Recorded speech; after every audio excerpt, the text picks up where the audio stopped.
Halo semuanya, hari ini saya, Kavila Gina Sofiani, akan jelasin secara singkat apa itu dashboard Excel dan kenapa dashboard itu penting.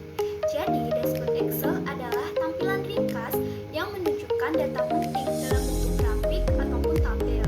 Tujuannya mempermudah pemantauan, mempercepat analisis, dan bikin data lebih jelas dan akurat. Pertama-tama, sebelum masuk ke isi dashboard, saya akan menjelaskan sedikit mengenai tampilannya. Di bagian atas dashboard terdapat logo perusahaan yang bernama CV Pramindo Karsajaya. Dan di sebelahnya ada tulisan besar yang bertuliskan aplikasi Payroll Lite Pro sebagai judul utama. Tampilan header ini saya buat seperti ini agar dashboard terlihat lebih profesional serta jelas identitas perusahaan dan aplikasi yang digunakan. Secara keseluruhan, dashboard ini dibuat untuk merangkum data gaji karyawan agar lebih mudah dilihat serta dianalisis. Dengan adanya dashboard, kita tidak perlu membaca tabel panjang satu persatu, karena seluruh informasi penting sudah diringkas dalam bentuk grafik, diagram, ataupun tabel. Selanjutnya, saya masuk ke bagian tutorial atau proses bagaimana dashboard ini saya buat. Di bagian ini, saya jelaskan langkah-langkah dari pengelompokan data sampai penyusunan pivot table. Nah, untuk pembuatan jenis karyawan dan total jabatan, kalian perlu membuat tabel yang berisi nama karyawan, jabatan, dan jenis kelamin. Nah, setelah itu, kalau kalian mau menentukan jenis kelamin karyawan terlebih dahulu, kalian cukup pilih rumus countif. Diawali dengan sama dengan countif, kurung buka, lalu kita blok kolom jenis kelamin mulai dari D22 sampai D31. Lalu titik koma dan kasih tanda petik, lalu huruf L, tanda petik lagi, lalu kurung tutup. L menandakan bahwa dia itu laki-laki. Setelah itu enter, maka akan muncul hasilnya. Untuk perempuan juga sama, kalian cuma perlu mengganti huruf L menjadi P yang berarti perempuan. Nah, setelah itu kalian cukup blok keduanya dan klik insert dan klik diagram yang mau kalian buat. Untuk kelompok kami menggunakan diagram pi. Nah, akan muncul seperti ini. Lalu menyesuaikan warnanya. Terus modelnya itu kayak gini. Warnanya itu ungu. Nah, kayak gini.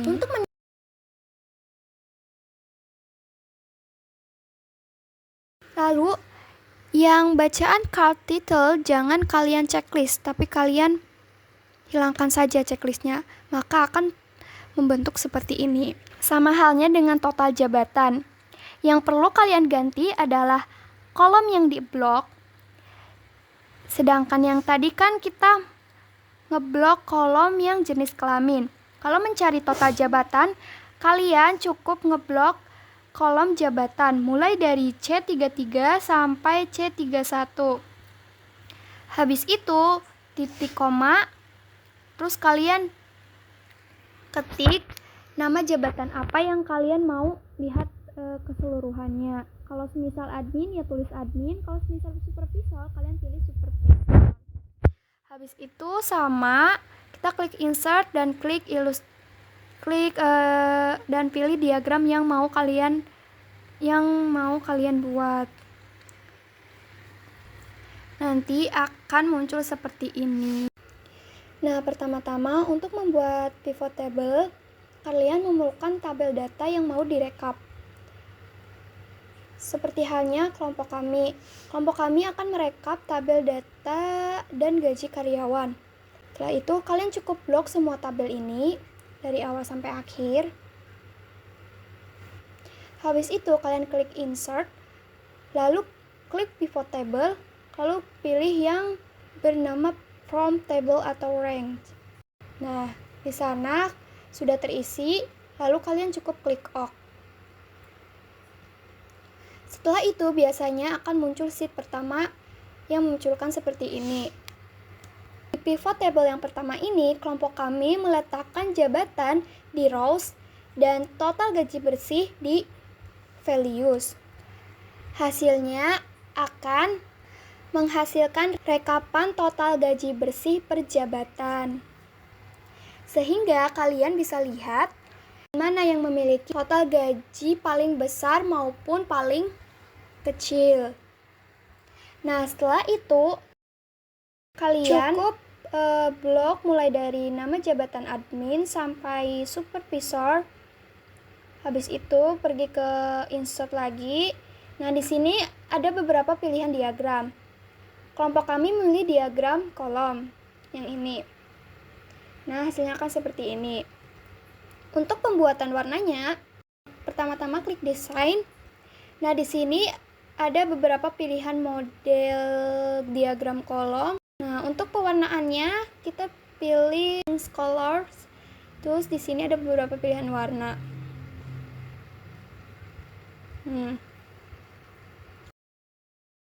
Nah, untuk pivot table yang kedua, berisi ringkasan tunjangan setiap karyawan. Pada bagian rows, saya menggunakan nama karyawan. Dan pada bagian values, saya memasukkan total tunjangan jabatan, total bonus lembur, dan total tunjangan transportasi. Sehingga ini disebut dengan rekapan tunjangan per karyawan. Melalui tabel ini, kita bisa melihat total tunjangan yang diterima masing-masing karyawan secara jelas. Nah, untuk membuat tampilan yang menarik, kelompok kita cuma menambahkan diagram lagi yang berjenis kolom. Di situ, kami menyesuaikan warna dengan dashboard yang kami buat tadi. Nah, yang terakhir, untuk pembuatan pivot table yang ketiga, yaitu berisi rekapan gaji bruto per karyawan, yaitu gaji sebelum dipotong pajak dan BPJS. Komponen yang saya masukkan meliputi nama karyawan di rows, lalu di values, saya memasukkan total bonus lembur, total gaji pokok, total tunjangan transportasi, serta yang terakhir total tunjangan jabatan. Dengan menempatkan nama karyawan sebagai baris, kita dapat melihat dengan jelas jumlah gaji bruto setiap karyawan. Nah, untuk diagramnya, kelompok kami menggunakan jenis diagram donut di sini. Setelah itu, kita sesuaikan warnanya sesuai selera masing-masing. Setelah membuat pivot table dan diagram, saya menambahkan Slickers sebagai alat bantu penyaringan data. Slickers yang saya gunakan ada dua, yaitu Slickers nama karyawan dan Slickers jabatan. Dengan Slickers ini, kita bisa melihat perubahan data hanya dengan satu klik. Jika ingin melihat data untuk satu karyawan tertentu, tinggal klik nama karyawannya. Jika ingin menampilkan jabatan tertentu, cukup pilih jabatannya. Begitu stiker dipilih, seluruh diagram dan pivot table di dashboard akan otomatis menyesuaikan. Nah, pada bagian kedua ini yaitu ada Dagavar. Jadi apa itu Dagavar? Dagavar adalah singkatan dari data gaji dan variabel. Di sini ada dua kolom, yaitu kolom variabel dan kolom keterangan. Kolom variabel ini memuat gaji pokok, tunjangan jabatan, tunjangan transportasi, bonus lembur, potongan pajak, dan potongan BPJS. Dilengkapi dengan keterangan masing-masing. Seperti ini ya.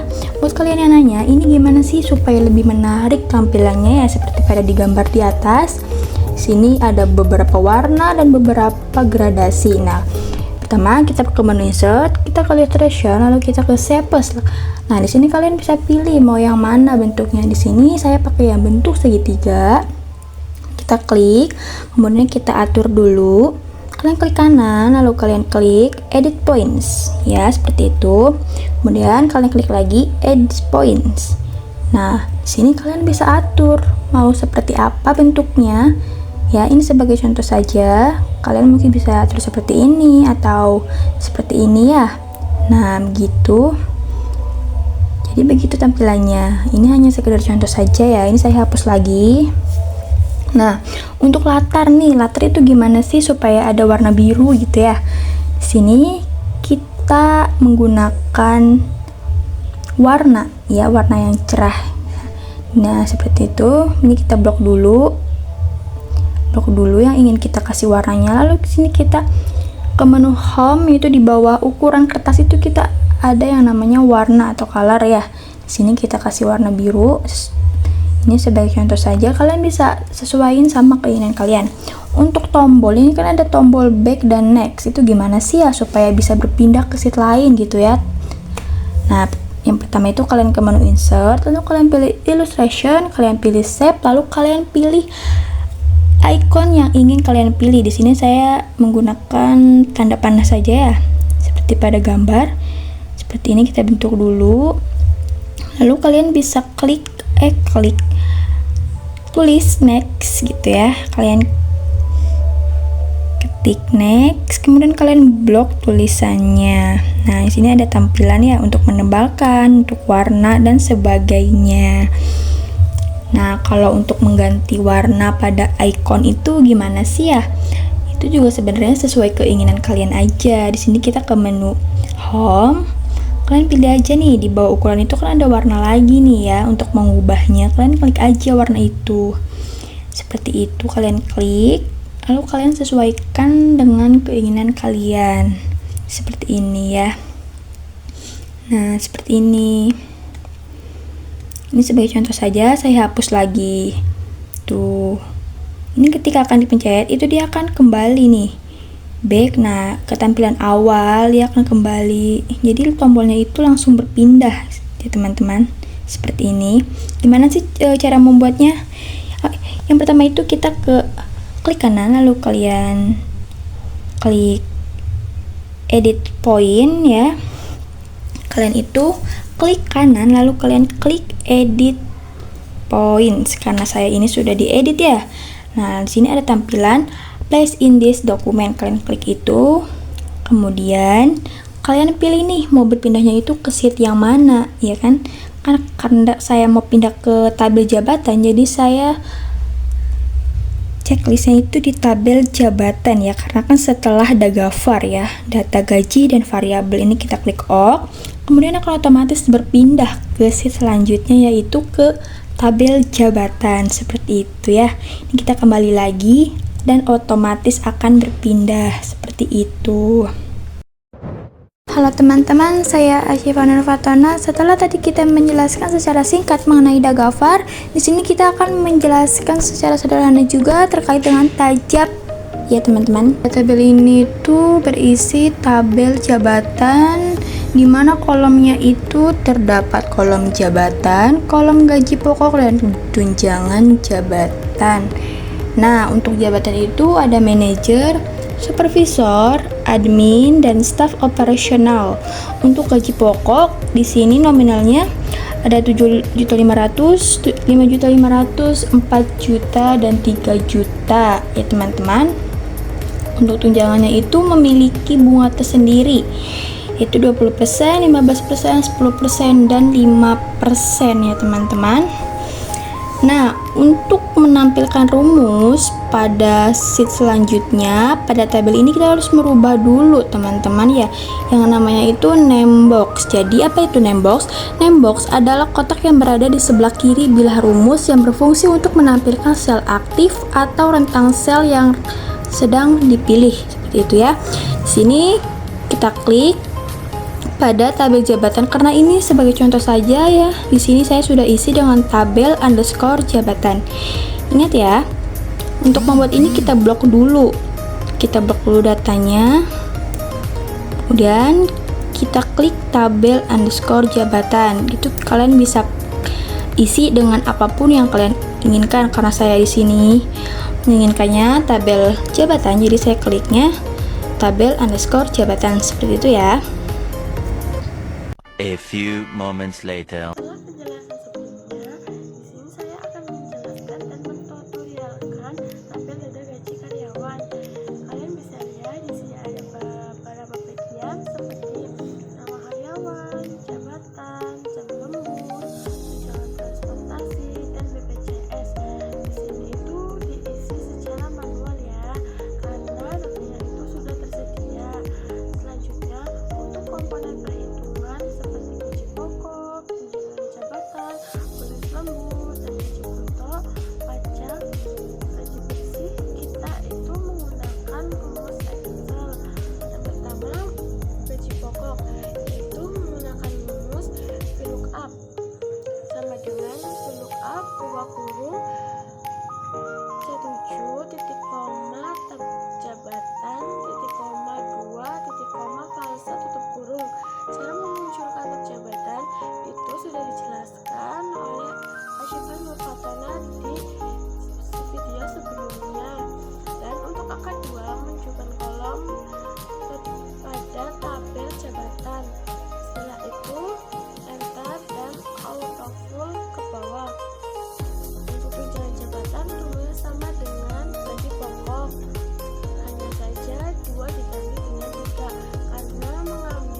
misalkan horizontal, vertikal, diagonal, dan lain-lain. Baru klik OK, dan hasilnya akan muncul sendiri. Untuk background di bawah sederhana saja sudah cukup. Gunakan warna standar yang tersedia pada menu utama. Sekian penjelasan dari saya, semoga bermanfaat dan membantu kalian dalam pengerjaan. Nah, di sini saya akan menjelaskan tutorial membuat slip gaji. Yang pertama, kita akan membuat nama perusahaannya terlebih dahulu beserta keterangannya. Kemudian, kita akan membuat nomor urut. Nomor urut ini kita buat secara manual ya teman-teman. Kemudian kita akan membuat tombol supaya kita bisa berpindah-pindah posisi. Langkah pertama, kita pilih developer. Teman-teman yang nggak punya developer bisa klik file ya. Lalu pilih option, kita pilih custom ribbon, lalu kita klik developer dan oke. Nanti developer akan muncul di samping view ya. Nah, sekarang kita klik developer, kita pilih insert. Di sini ada beberapa pilihan dan kita pilih spin button. Untuk mengaktifkan spin button, kita klik kanan pada bagian atas atau bawahnya. Kita pilih format control, lalu kita isi dengan nomor urut yang tadi kita buat manual ya. Kemudian kita akan membuat nama urutan karyawan. Kita tetap menggunakan developer, kemudian klik insert, kita pilih list box. Nanti list box ini akan muncul, namun masih dalam keadaan kosong. Untuk mengisi list box ini, kita klik kanan, pilih format control, kemudian pada input range kita isi dengan data sebelumnya. Kita blok semua tabelnya dan pada cell link kita isi dengan nomor urut ya, lalu enter. Di sini nomor urut sudah bisa diklik ya teman-teman. Kita beralih pada data perusahaan. Kita blok semua tabelnya dan pada cell link ini kita isi dengan nomor urut, lalu enter. Di sini nomor urut sudah bisa diklik ya teman-teman. Kita beralih pada data perusahaan di samping. Di sini ada nama karyawan. Nama karyawan ini kita isi dengan menggunakan rumus VLOOKUP. Kenapa kita pilih rumus VLOOKUP? Karena VLOOKUP digunakan untuk mencari data dengan tabel jenis vertikal.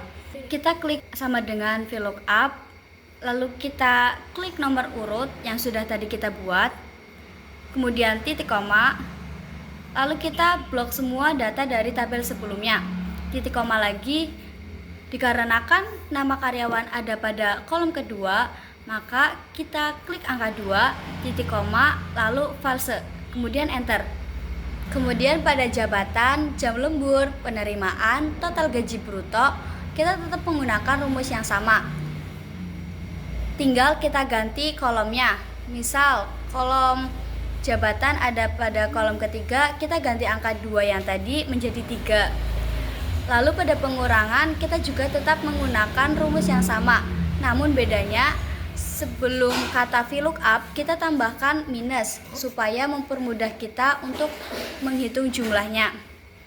Jika semua data sudah kita buat, kita tinggal klik sum untuk menjumlahkan total gaji bersih yang diterima karyawan. Dan untuk mengisi rumus terbilang ini kita jelasin lain kali saja ya teman-teman, dikarenakan rumus terbilang ini cukup panjang dan sulit untuk dimengerti. Selanjutnya di sini kita akan menghilangkan sheet pada aplikasi. Caranya bagaimana sih itu? Caranya adalah kita ke menu file, lalu kita pilih yang namanya option. Di sini kita pilih advance. Nah, kemudian kita scroll ke bawah. Lalu kita pilih yang namanya show sheet tabs ya. Nah, itu kalian hilangkan centangnya ya. Lalu setelah dihilangkan centangnya, kalian klik OK. Otomatis sheetnya itu akan tersembunyi atau hilang. Dan di sini tampilannya pun terlihat lebih menarik dan rapi ya teman-teman.